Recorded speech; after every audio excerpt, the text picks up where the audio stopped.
Some people today say that companies, and particularly multinational corporations, rule the world. It's pretty hard to believe that any kind of human organization could tame the vast natural barriers of South America. But one company believed it could. By constructing a $1.5 billion gas pipeline from Bolivia right across the South American continent to the Atlantic coast of Brazil. By running gas along the longest pipeline in the world, 4,000 miles from the tip of Patagonia to the Argentine capital, Buenos Aires. Such schemes exemplify the vaulting ambition of modern capitalism, but they're only possible because of one invention: the joint stock company. If the 16th century had seen a revolution in money and credit, and the 17th had witnessed the birth of the bond market, then the next step in the story of the ascent of money was the rise of the joint stock limited liability company. But the ability of the company to transform our lives would depend on another innovation: the stock market.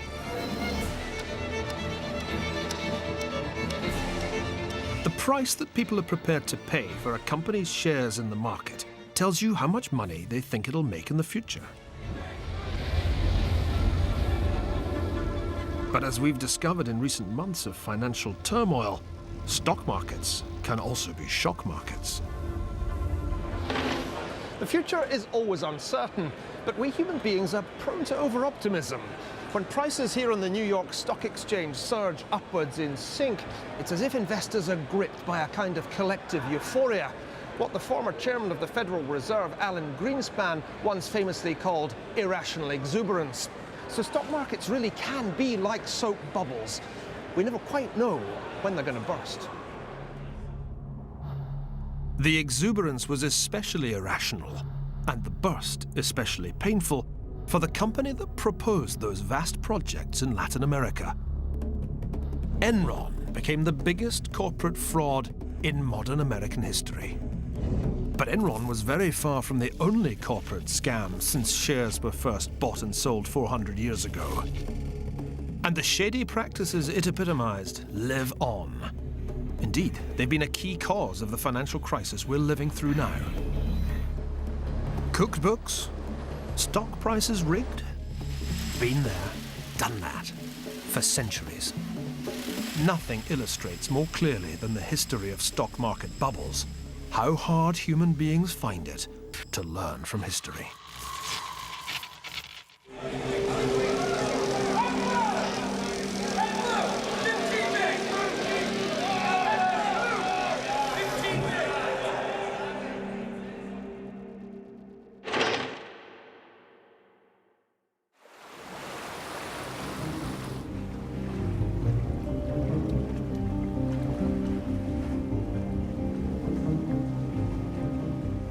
Hidden away among the many splendors of Venice is a small clue to one of the most astonishing tales of adventure in all financial history.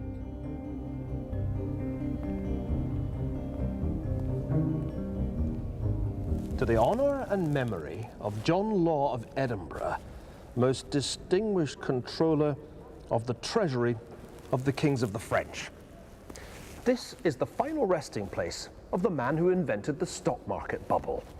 An ambitious Scot, a convicted murderer, a compulsive gambler, and a flawed financial genius, he not only caused the first true boom and bust in asset prices, he also indirectly caused the French Revolution. There was a time when John Law owned a quarter of what is now the United States, only to lose it all in history's first great crash.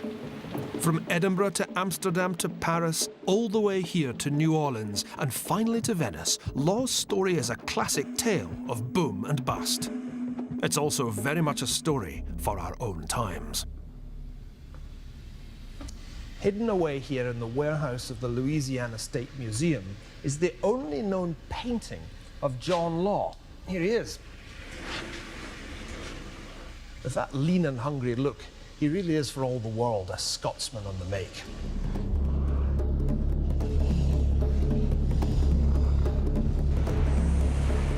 The path that led Law from obscurity to celebrity to notoriety is a path that many of the great stock market players have followed since.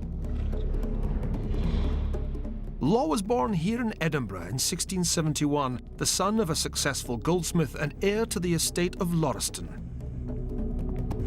In 1694, while living in London, Law killed a man in a duel over a woman and was sentenced to death. Somehow, Law managed to escape from prison and fled to Amsterdam. He couldn't have picked a better town to lie low in.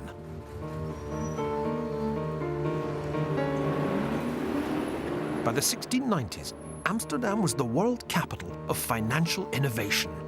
To help finance their war against Spain, the Dutch had introduced one of the world's first national lotteries. To protect their merchants from dodgy coinage, they'd created the world's first central bank. But the one that had the biggest impact on Law was the single greatest Dutch invention of them all: the company.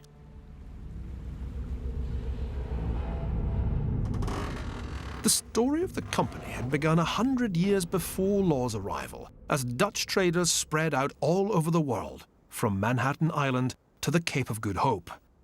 But it was Asia that became the primary target of Dutch commercial expansion. Why? The East Indies were so alluring because of these spices. Pepper, cloves, nutmeg, ginger. Europeans craved them to flavour their food, but also to preserve it. Traditionally, they'd come overland by the spice road, but the Dutch plan was to fetch them the longer but quicker way by sea. And that pungent aroma was the smell of money to be made.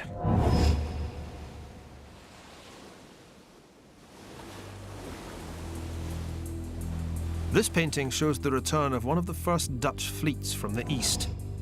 The inscription reads, "4 ships sailed to go and get the spices towards Bantam and also establish trading posts, and came back richly laden to the poles of Amsterdam. Departed 1st May 1598, returned 19th July 1599. The Asian spice trade was so profitable that just one return trip could pay for the construction costs of a ship like this. But so prolonged was the journey round the Cape of Good Hope to the east, and so hazardous, that merchants had to pool their resources and their risk. The result was around 6 fledgling East India enterprises.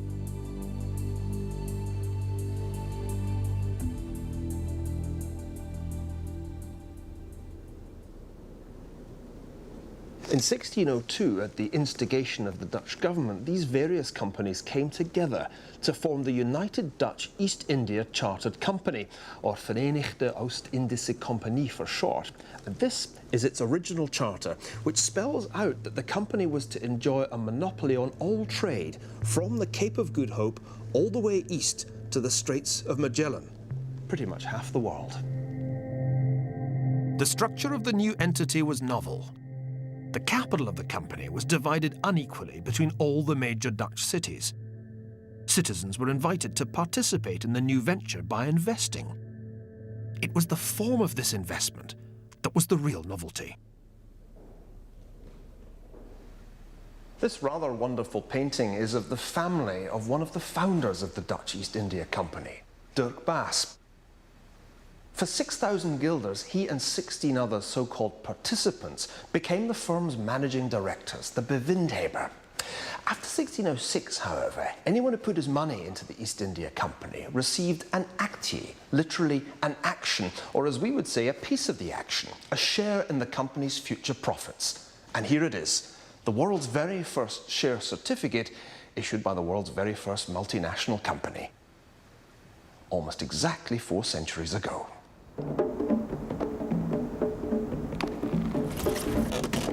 3 years later, Baas and his fellow directors declared that any shareholders who wanted their cash back could not have it refunded, but would have to sell their shares to another investor.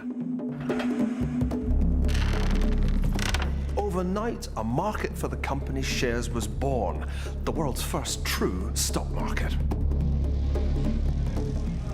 This invention was to change the face of finance forever, because it created a mechanism whereby the price of shares was determined by the laws of supply and demand, sellers and buyers. And as the renegade Scotsman John Law couldn't help but notice, the trading of these company stocks was making the world's first shareholders very rich indeed.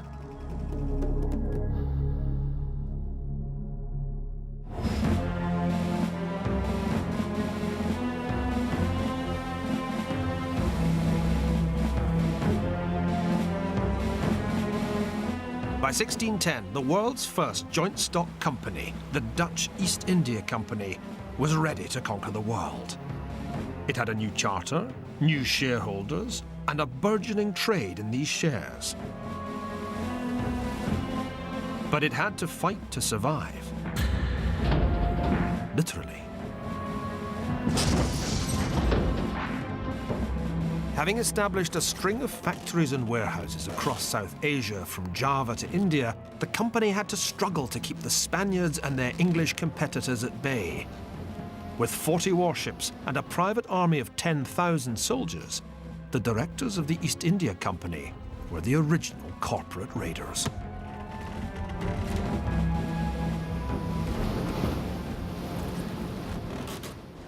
For the Dutch East India Company, firepower and foreign trade went hand in hand. But the key to the company's success wasn't just its cannons, like these ones aboard the Batavia, the pride of its fleet.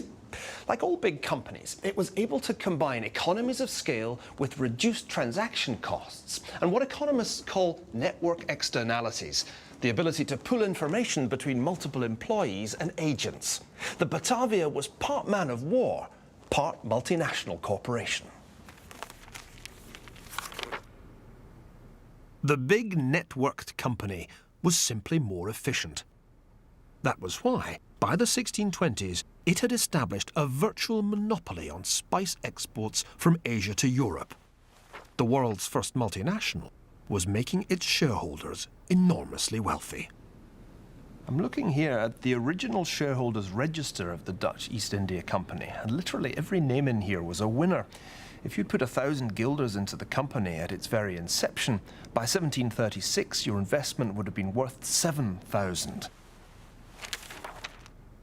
Over its entire lifetime, the company paid an average annual dividend of 16.5%. Virtually all its profits were paid back to the shareholders. Dirk Bass's original shareholding of 6,000 guilders had been transformed into a 500,000 guilder fortune.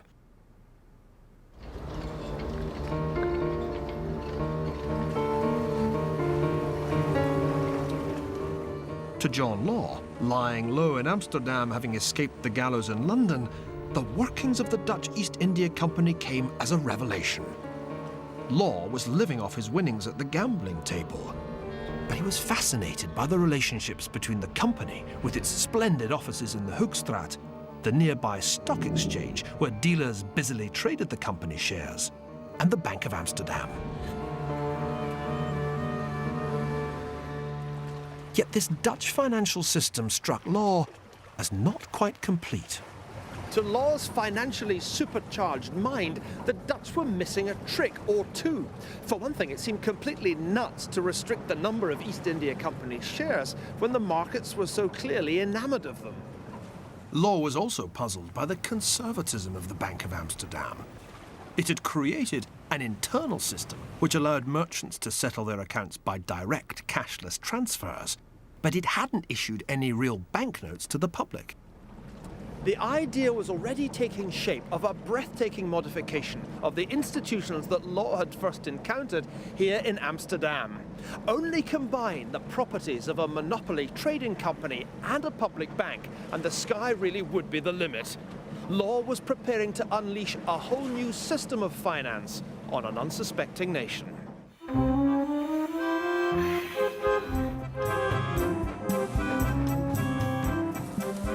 In 1716, John Law arrived in Paris. He had identified France as the ideal laboratory for what would be the biggest experiment in the history of the stock market. But why did the French give him his chance?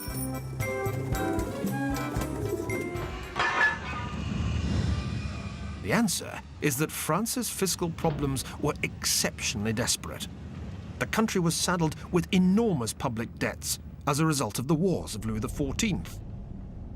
When the Sun King died in 1715, the Duke of Orleans, who was acting as regent for the underage King Louis XV, faced a country on the brink of its third bankruptcy in less than a century. It was the perfect opportunity for Law, the maverick self-taught economist who developed his theories somewhere between the casino and the stock market. Law's ambition was to revive economic confidence in France by establishing a bank on the Dutch model, but with the difference that this bank would issue paper money, like this 100 livre note.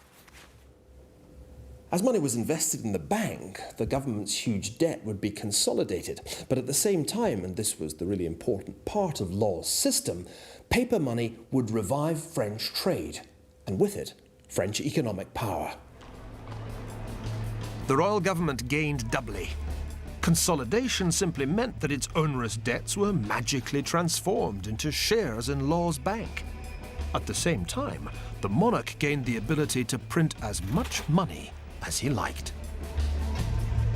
As Law wrote, "I maintain that an absolute prince who knows how to govern can extend his credit further and find needed funds at a lower interest rate than a prince who is limited in his authority. In credit, supreme power must reside in only one person."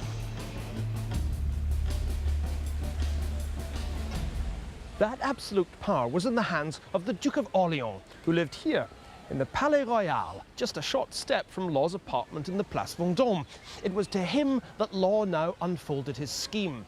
The prize was nothing less than the revival of French power through financial engineering. But that was only half of Law's ingenious plan. As Law wrote, "The bank is not the only nor the grandest of my ideas. I will produce a work which will surprise Europe by changes more powerful than were produced by the discovery of the Indies." The second part of Law's idea was that a huge monopoly trading company should be established, the Compagnie d'Occident, the Company of the West. As he put it, the whole nation would become a body of traders, and Law himself, named here as the company's chief director, would be at its head.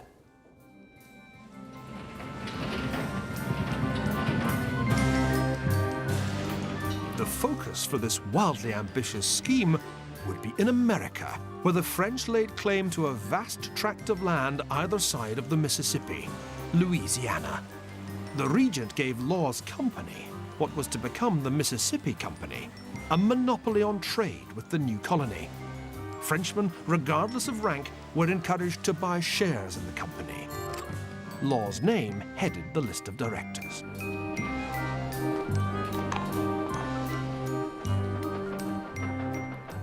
In modern parlance, what these documents tell us is that Law was attempting a reflation. And why not? France in 1716 was in a depression, and Law's banknotes helped stimulate a recovery. At the same time, what he was doing was effectively transforming a burdensome and badly managed public debt into shares in what was a privatized tax-gathering and trade company. Well, what was not to like about that? In a fever of mass speculation, the Mississippi Company's share price soared from the original price of 500 livres to 5,000 on September the 4th. By December 1719, it had reached 10,000. And this is where it all happened. This was where Law's share issuing office was located, the Rue Quincampoix. You can imagine the scenes of frenzy here as half of Paris descended on this narrow alleyway, all desperate for a piece of the action. The higher the share price went, the more they wanted to buy. It was a classic stock market feedback loop.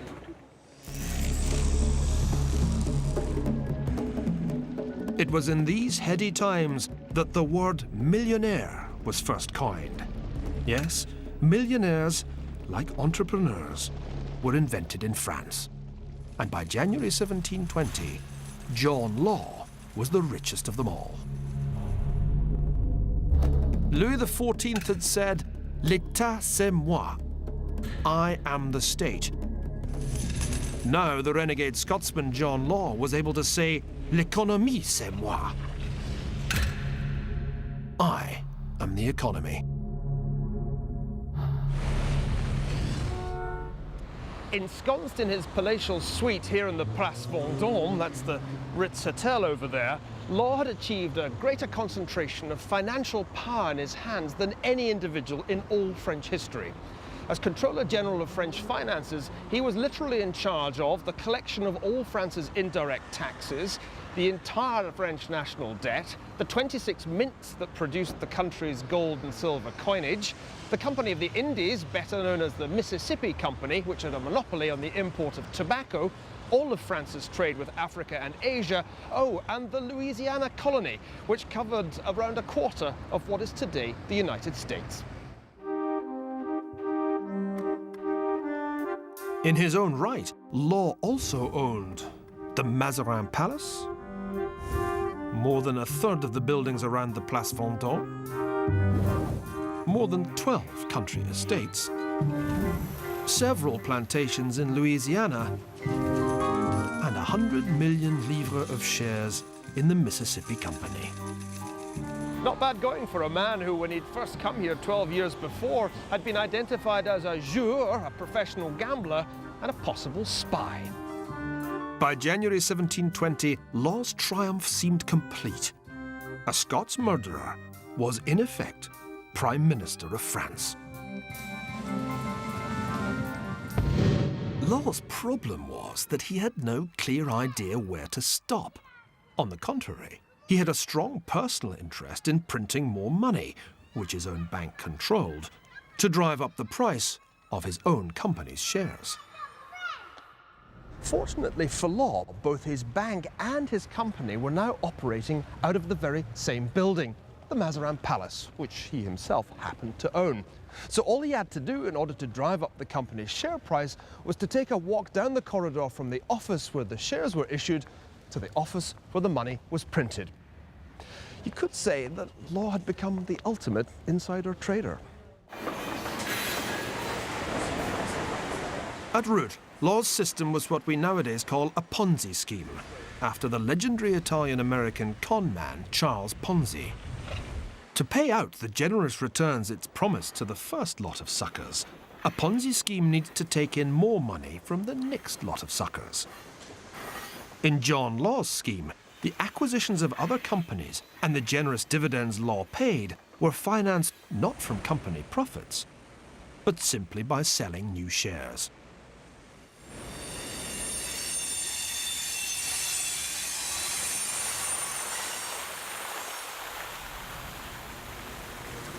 Like all Ponzi schemes, however, the effect of Law's system was to generate an unsustainable bubble.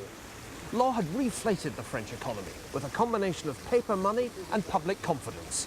Now, unfortunately, his bubble was about to go pop.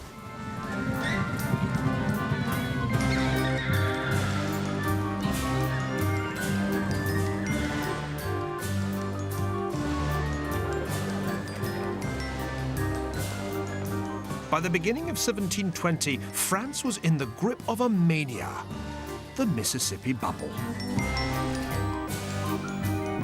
But the man responsible, the renegade Scots murderer and gambler John Law, who'd risen to become master of the entire French economy, was about to discover an inviolable law of finance. Trees don't grow to the sky.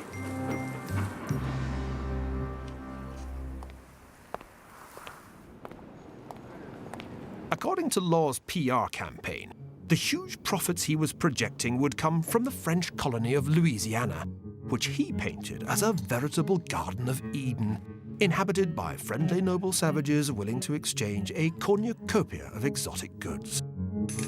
These would flow to France through a new city at the mouth of the Mississippi, New Orleans, named to flatter the always susceptible French regent, the Duke of Orleans. All the colony lacked was settlers. Grasping that Frenchmen were more interested in stock market speculation than the hard graft of colonization, Law launched a recruitment drive in the Franco-German borderlands. Several thousand bold Germans signed up and set sail to the promised land.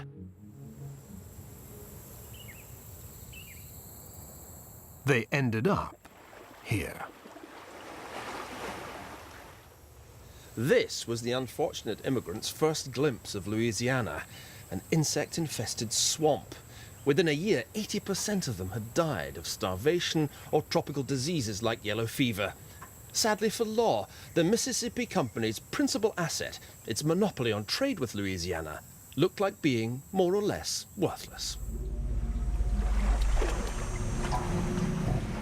As the inscription on this Dutch cartoon put it, This is the wondrous Mississippi land, made famous by her share dealings, which through deceit and devious conduct has squandered countless treasures. However men regard the shares, it is wind and smoke and nothing more. to Law, economic success was all about confidence. But this was a confidence trick.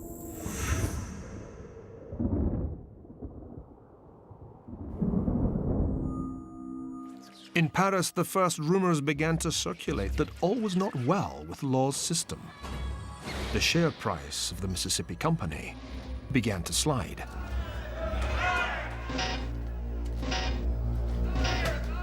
In a desperate bid to avert meltdown, Law called on the Duke of Orleans to cut the official share price from 9,000 livres to 5,000.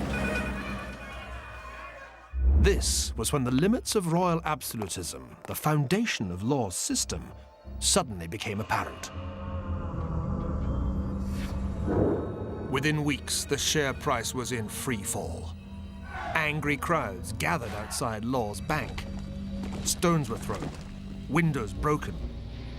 By December, the shares had lost more than 90% of their value.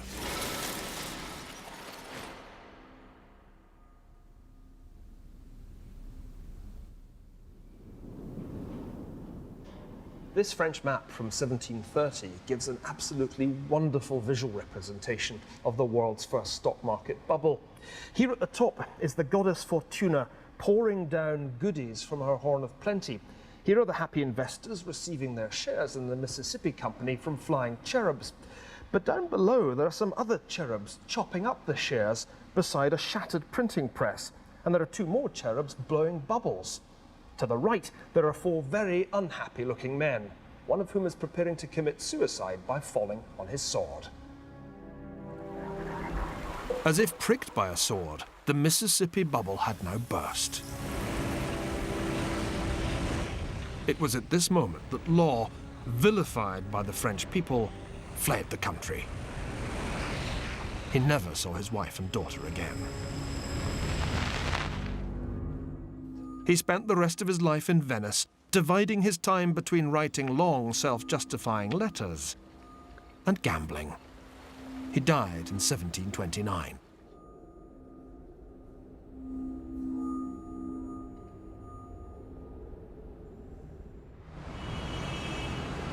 In France, however, his devastating legacy lived on.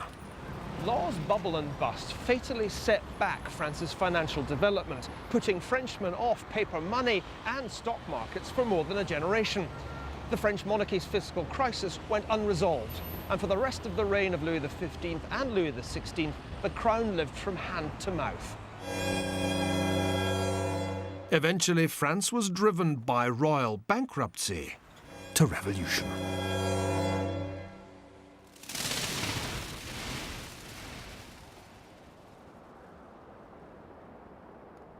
The Mississippi Bubble of 1719 was the first stock market bubble in history, but it's been by no means the largest.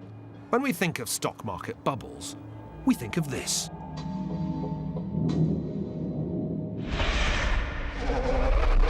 the nightmare that haunts the world of finance, which has returned to haunt us in the last few months, is that there could ever be a bust to match the Great Wall Street crash, which began on October the 24th, 1929, Black Thursday. Over the next 3 years, the US stock market declined a staggering 86%, reaching its nadir in June 1932.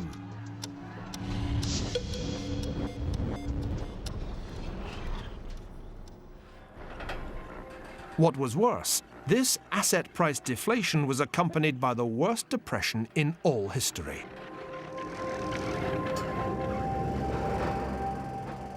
In the United States, output collapsed by nearly a third. Unemployment reached a quarter of the civilian labor force.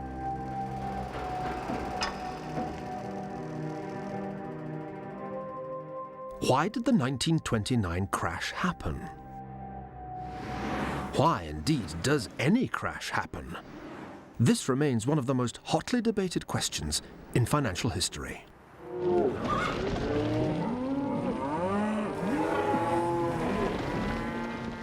There are all kinds of technical explanations for stock market crashes, but at root, it's all about herd psychology. In a bull market, that's when share prices are rising, even the smartest investors can succumb to what the former chairman of the American Federal Reserve, Alan Greenspan, famously called irrational exuberance.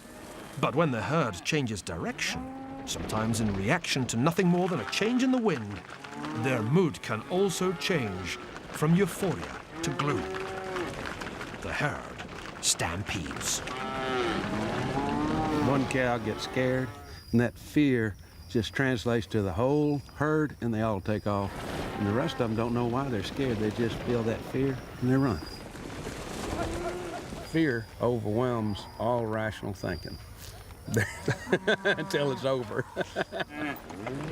In market jargon, the buyers have turned into sellers, the bulls into bears.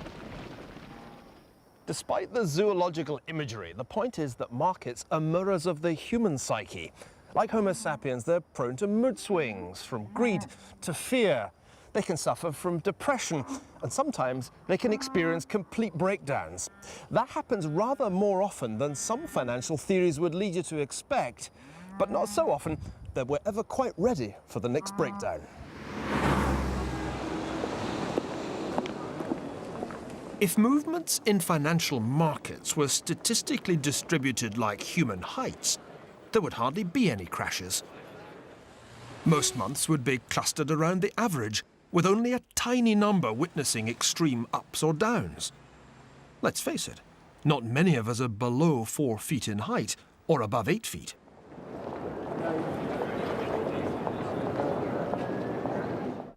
This is the classic bell-shaped curve, where things are distributed according to their frequency, the most commonly occurring clustered here around the middle, and the relatively rare dwarves and giants out here at the extremes. That's why it's quite a steep curve, because most human heights are quite close to the average. But if you do the same thing for financial markets, for daily moves in the stock market, you end up with something that looks more like this, with relatively fewer small movements and relatively more big movements down or up. And these are what the statisticians mean when they talk about long or fat tails. If stock market movements were distributed like human heights, a drop of 10% would happen only once every 500 years. And stock market crashes of 20% in a year would be unheard of, rather like people just 6 inches tall. Whereas in fact, there have been 7 such crashes in the past century. As it turned out, those who feared that the brief panic of October 1987 would turn into the next great crash were proved wrong. The market had one really bad month, then rallied. But that bubble provided a golden opportunity for corporate crookery. What John Law's Mississippi Company had been to the bubble that launched the 18th century, so another company would be to the bubble that ended the 20th. It was a company that promised its investors wealth beyond the dreams of avarice. It was a company that claimed to have reinvented the entire financial system. And it was a company that used its impeccable political connections to ride all the way to the top of the bull market. Named by Fortune magazine as America's most innovative company for 6 consecutive years, that company was Enron. 7 years after its collapse, most of us have consigned Enron to the dustbin of financial history. Yet it pioneered many of the dubious business practices that continue to plague us today.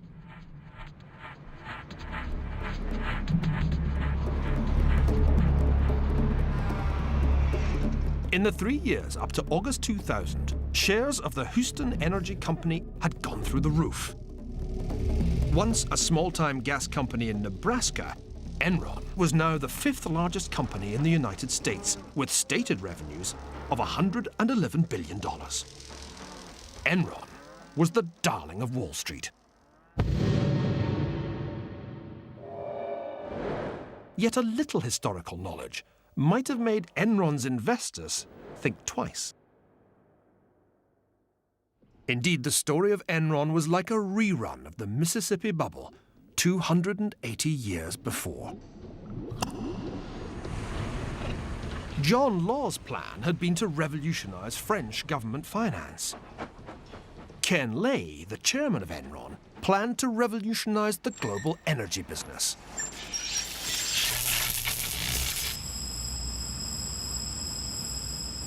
For years, the industry had been dominated by huge utility companies, which both produced the energy, pumped the gas and generated the electricity, and sold it on to consumers. Lay's big idea was to create a kind of energy bank, which would act as the intermediary between suppliers and consumers. His dream was to make Enron the greatest energy company in the world. Caught up in the heady spirit of the times was senior Enron executive Sharon Watkins. It was very electric. You felt like you could, if you came up with a good idea, Enron would give you the money and you could go for it at a very young age. Like John Law, Ken Lay had friends in high places.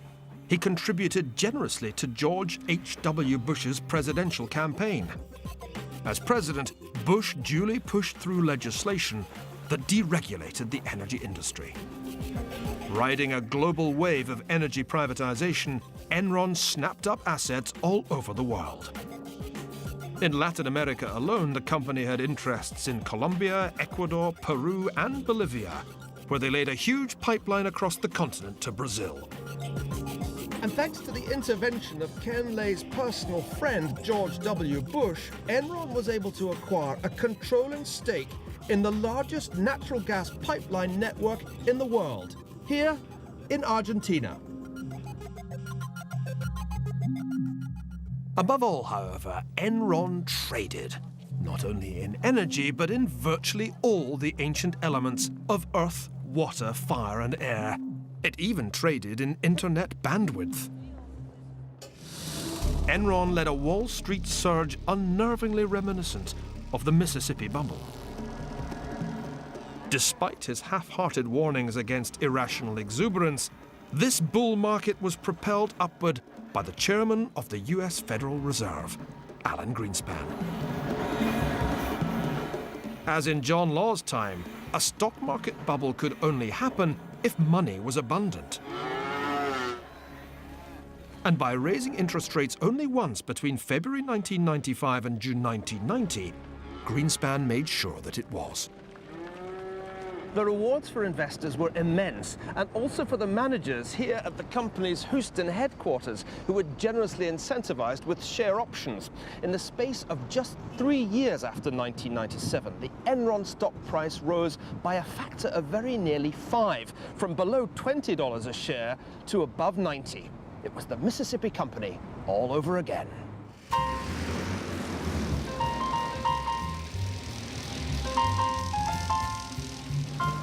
Even a city used to extravagant oil-fired living had seen nothing like it. This is where Ken Lay and his Enron executives used to live, in River Oaks, Houston's most exclusive neighborhood. In the final year of its existence, Enron paid its top 140 executives an average of $5.3 million each. Luxury car sales went through the roof. You got multiples of your annual base pay. You were really less thought of if you got a percentage, even if it was 75% of your annual base pay. Oh, you were getting a percentage. You wanted multiples. You wanted 2 times your annual base pay, 3 times, 4 times your annual base pay as a bonus. And Lay, the pillar of society, espoused the highest moral standards for his company. Enron is a company that deals with everyone with absolute integrity. We play by all of the rules. We stand by our word. We mean what we say what we mean. The only problem was that, like John Law's system, the Enron system was an elaborate fraud. Hey, this is David up at Enron. There's not much demand for power at all, and we're running kind of fat. In this tape, an Enron trader is discussing with the El Paso Electric Company how to hold California's consumers to ransom by closing power stations to restrict the supply of electricity. If you took down the steamer, how long would it take to get it back up? 3 or 4 hours, something like that? Oh, yeah. Okay. Well, why don't you just go ahead and shut her down then, if that's okay? Okay.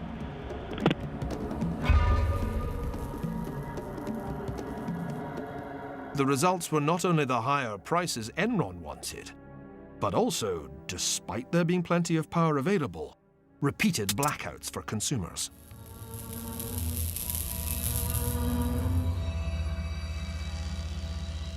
Enron's money was stolen in more ways than one.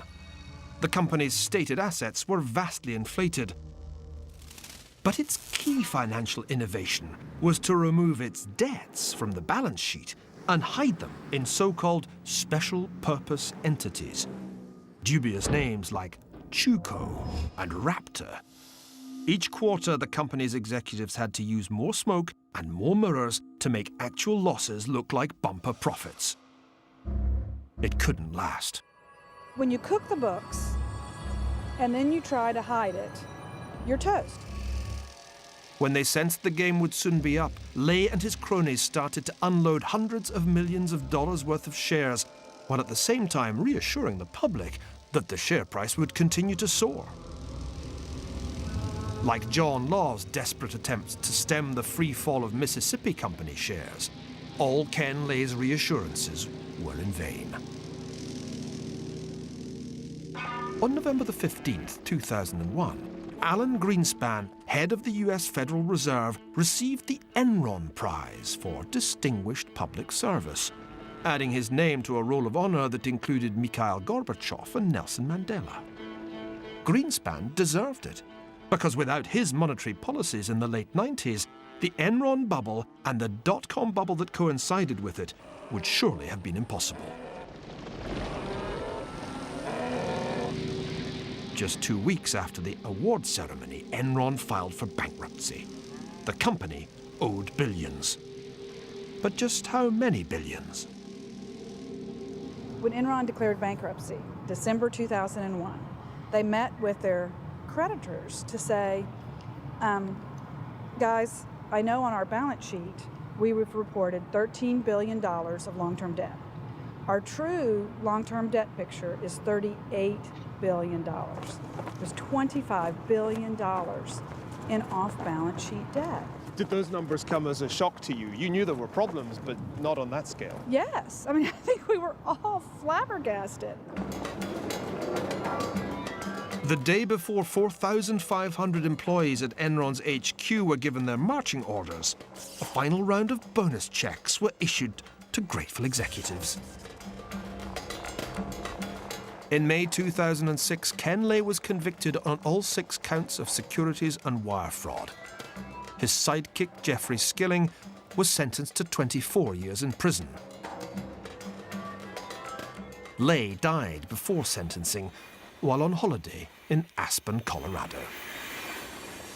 Yet the fraudulent practices that propelled Enron's rise and fall didn't die with Ken Lay.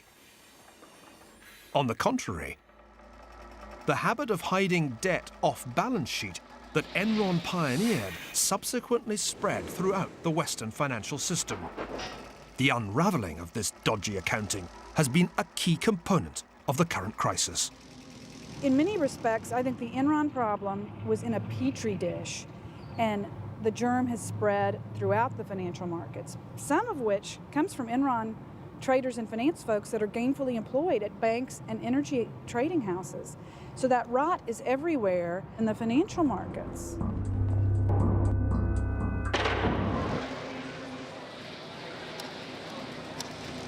The Joint Stock Limited Liability Company truly is a miraculous institution. And yet, throughout financial history, there have always been a few crooked companies, just as there have occasionally been irrational markets.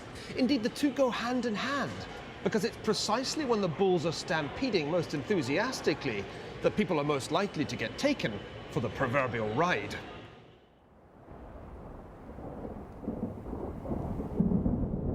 As we've seen in the past year, the path of financial markets can never be as smooth as we would like. Since the current credit crunch began, some stock markets around the world have fallen by as much as 50%. So long as human expectations of the future veer from the over-optimistic to the over-pessimistic, from greed to fear, stock prices will tend to trace a line not unlike the jagged and irregular peaks of the Andes. As an investor, you just have to hope that when you have to come down from the summit of euphoria, it'll be on a nice, smooth ski slope, and not over a sheer cliff. But is there nothing we can do to protect ourselves from real and metaphorical falls? As we'll see in the next episode of The Ascent of Money, finance is as much about risk as it is about return. And the big question is, are you insured or are you hedged?